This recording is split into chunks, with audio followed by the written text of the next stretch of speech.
8h21, l'édito éco, Dimitri Pavlenko. Bonjour Agnès Verdier-Molinier. Bonjour Dimitri Pavlenko, bonjour à tous. Alors Agnès, vu l'impasse politique actuelle pour trouver un Premier ministre, on parle de plus en plus d'un gouvernement technique pour la France. Et alors ça devient urgent parce qu'il y a cette échéance du 1er octobre. C'est la date à laquelle le budget de la France doit être présenté au Parlement. Qu'est-ce que vous pensez Agnès de cette idée d'un gouvernement technique ? Ça dépend Dimitri en fait. Qu'est-ce que c'est technique ? Si c'est être un gouvernement technocratique, je dis non. Si le sujet, finalement, c'est d'aller chercher des gestionnaires différents, des gens qui comprennent un peu mieux la situation de nos finances publiques, alors je dis oui. Les dirigeants de TPE-PME, ils ont été interrogés par la CPME en fin juin.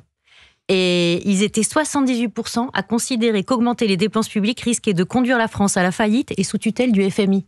On a l'impression qu'ils comprennent presque mieux que la plupart des politiques la situation, l'équation de nos finances publiques. Alors, je pose la question, est-ce que maintenant, il ne faut pas mettre à la tête de ce pays, dans un gouvernement, tout simplement, des entrepreneurs ? Alors, quand on parle de gouvernement technique, on parle plutôt de gouvernement constitué de personnes issues de la Cour des comptes, du Conseil d'État, de l'inspection des finances, des grands serviteurs de l'État, si je puis dire. Est-ce que ça ne vous semble pas être une meilleure solution que des chefs d'entreprise qui n'ont pas d'expérience de l'appareil d'État ?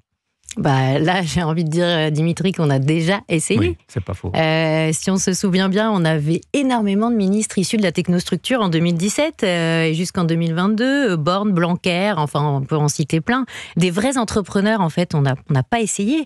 Et on a déjà, en réalité, une administration surpuissante. Et cette administration surpuissante, elle dirige de fait la France depuis des années. Et elle nous a emmenés où ?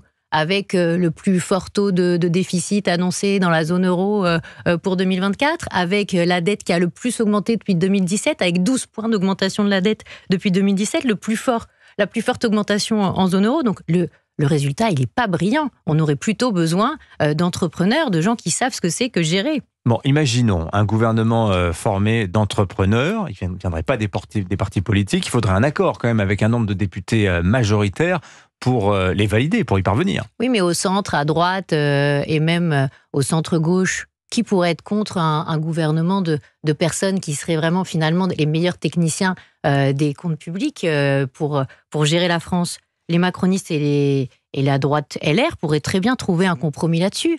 Et à la fin, ils auraient plus de députés que le nouveau Front populaire. Et en réalité, ça rassurerait tout le monde. Ça rassurerait les investisseurs, ça rassurerait les entrepreneurs qui sont quand même assez inquiets. En ce moment, il y a beaucoup de projets à l'arrêt. Et ça rassurerait aussi le nerf de la guerre, ceux qui nous prêtent de l'argent, ceux qui nous prêtent les 300 milliards pour faire tourner la France tous les ans, pour financer notre dette.